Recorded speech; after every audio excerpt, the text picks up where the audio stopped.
first starting out, we played the main point. It was, it was like a major goal in our early career. Can we play the main point? And we went back into the main point with this kind of very aggressive electric show. And I'll never forget, we played 2 shows, as was common in those days. You played 2 sets a night, and they would change the house.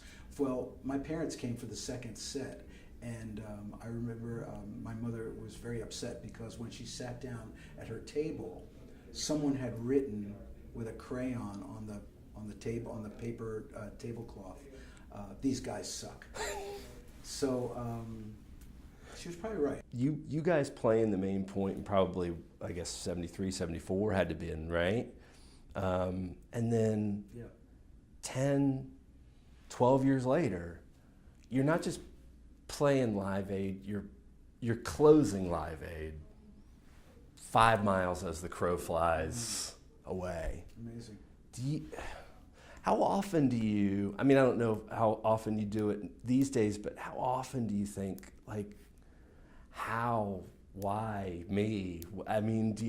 Does that go through your mind much at all? Having written the book and having conjured up all these memories, and it brought back a lot of things that I might not have thought about for my whole life. It's one of the gifts of writing this book. But no, I never questioned, where we, or what we were able to achieve. But I know that it had a lot to do with really, really hard work. It had a lot to do with professionalism, had a lot to do with self-confidence, and a lot to do with luck, and being in the right place at the right time, meeting the right people both negatively and positively.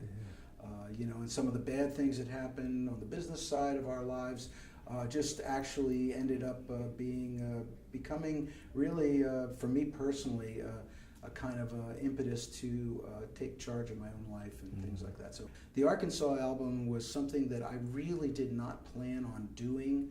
It evolved organically in this amazing way, and once I realized what I had going, I went full for it. And what happened was it really enabled me to dig back to those days, like those days at the Main Point and the Philadelphia Folk Festival, to realize that this was still in me, and it was like an ember that was waiting to be reignited. And fortunately for me, living in Nashville, being part of the Americana roots music community, making new friends, surrounding myself with musicians who understood this music and could really empathize with where I was coming from, and then take me to another level. It was that really amazing confluence of things that happened. And I'm so proud of the record, and I continue to play it. It gives me an opportunity to show a side of me that's a very important side of me, but definitely not something that the average person would not expect if you don't know my true history. So in a way, it's really, it's kind of going back to go forward.